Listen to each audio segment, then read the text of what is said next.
New trends and technologies give us the greatest chance to make huge profits, but something with our own human psychology prevents us from being able to participate. In this video, I'm going to show you why that is and how we can overcome our own human psychology that holds us back so we can take advantage of them, just like names like Vanderbilt, Carnegie, Ford, and Bezos have done. So stay tuned.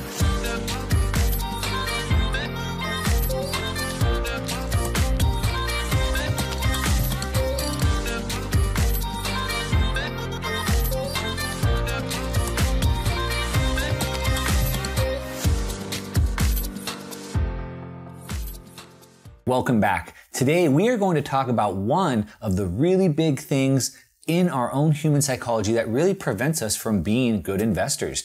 It's actually working against our own human nature to be good at investing. So today we are going to talk about something known as normalcy bias.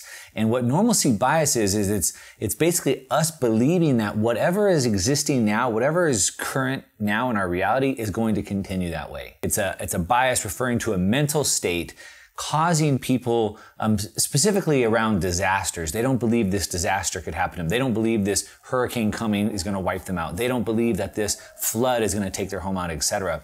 And so we also have the same thing in investing. If markets are going up, we think they're always going up. If markets are going down, we think they're always going down. We also miss out on giant opportunities of trends and investments we can get into because we need to get in on new ones, but a lot of times we don't believe they could work out. So it's our own human psychology that really gets us. As investors, we have to learn to identify what that is, identify that it's a piece of our human nature, and really it's through education and identification that then we can learn to overcome that. And it's there because it's part of a coping mechanism. It was kind of put there into our human psychology to be a coping mechanism for traumatic or impending disasters. And us as humans, we fear change. And really when we see change, we tend to resist it. We don't like it. When stocks are going up, people want to rush in and buy. And when stocks are going down, they want to sell. But as an investor, we need to be working the opposite way. When stocks go up and when everybody's greedy, that's when we want to sell. And when stocks go down, everybody's fearful, that's when we want to buy. What really happens is the biggest opportunities we'll ever have as investors and business people in life is jumping on new trends and specifically new technologies. So when a new technology comes on, that is always going to be our best opportunity for making money. But the problem is this thing called normalcy bias makes it really hard for us to see the future. Because as soon as we're presented with an alternative future, a new way of doing things, our normalcy bias automatically kicks in and disregards that. And it makes it almost impossible for us to imagine the future. So as humans, we can maybe imagine like a better version of what we have today. If we have cars, we'll have flying cars. It's like a little bit of improvement, but what we can't imagine is completely new things. New things are built on top of other new things, not just the average person. The best and the brightest minds in the world have these same problems. As soon as they see a new technology or a new trend, they're so quick to dismiss it. And a lot of times, maybe the best and brightest people in the industry are actually affected the worst by it.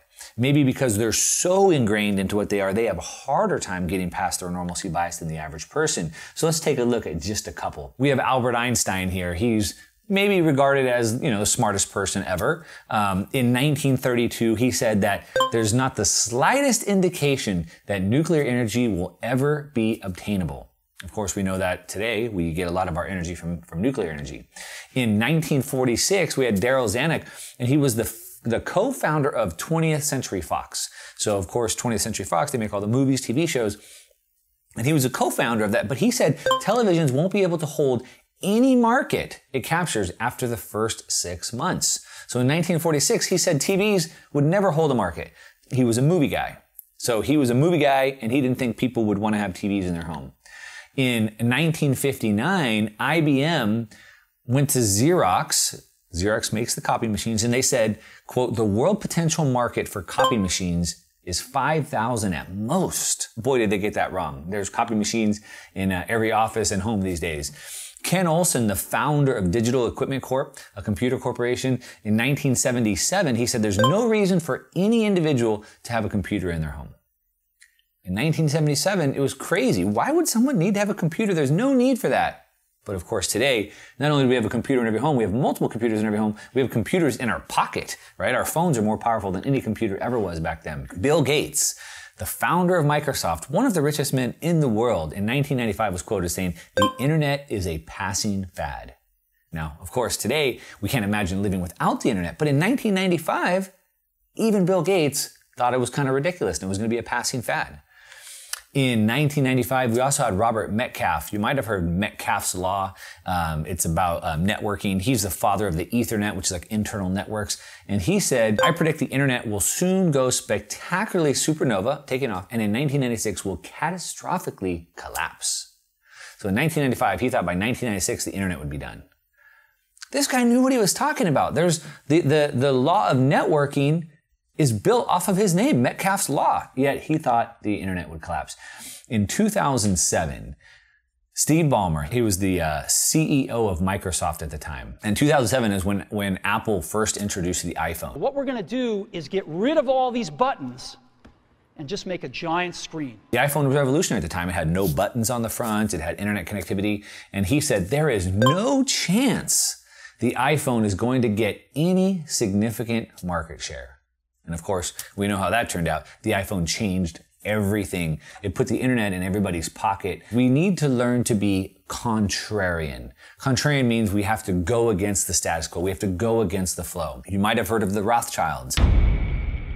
The Rothschilds are a huge banking family, maybe the richest people in the world. Some people believe they're behind a lot of the secret societies of the world.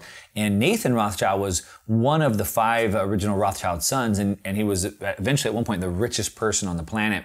And he was famously quoted saying, "When the streets of Paris are running with blood, I buy." When things are the worst, when everybody's, when destruction is there, that's when he buys. And he said, "Buy on the sound of cannons and sell on the sound of trumpets." So on the sound of cannons, when war is breaking out, when it's the worst it can be, that's when he's buying.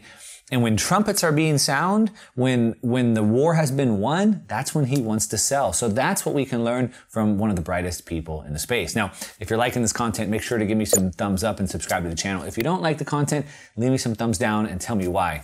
I'd love to respond to your comments. I'd love to engage in conversations there. So thumbs up or thumbs down, either way. What happens here is that some people are able to see the future. Henry Ford was one of them, right? He was not just the creator of the automobile. There was people making automobiles at the time, but really he created this assembly line and was able to mass produce vehicles and bring them to the masses.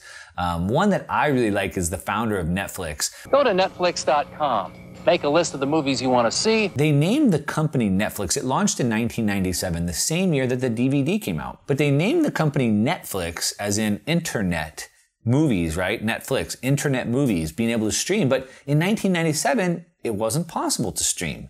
The internet was just getting started, but it was so slow. 10 years later, in 2007, they were finally able to start streaming movies. Today, the company's worth $100 billion. So that's the benefit of being able to see the future. Amazon, kind of the same story. Bezos started it in 1994. When the internet was just barely going. That was before the first browser. That was before Google domain was even registered. And he just started selling books, but he didn't mean to just start a bookstore. He purposely chose books because of the SKU, because of how many items it had, and it was the easiest product to get into that he thought that he could scale from. Now, today, he's the richest man in the world, and Amazon's worth almost $1 trillion. And so you can see the benefit of these guys seeing the future. Now, how many people were telling the founder of Netflix, like, the internet's too slow, that'll never work. You'll never be able to stream a movie. You'll never be able to download a movie. How many people told the Amazon founder that you'll never buy stuff online? I know in 2001, I started an internet company selling stuff online. And I went to these products and these brands and I said, I want to sell your products on my website. And they said no. They laughed at me. They told me nobody would ever buy anything online. That's what they told me. I lived this. I had people tell me that. And that was in 2001. Now imagine in 94, right? 97. So these guys overcame normalcy bias. They were able to see the future. It wasn't just them that were able to benefit from this, right? If you would have also believed in Amazon's vision or Netflix's vision, you could have got a job at the company and made a ton of money. You could have just bought their stock and you could have made a bunch of money.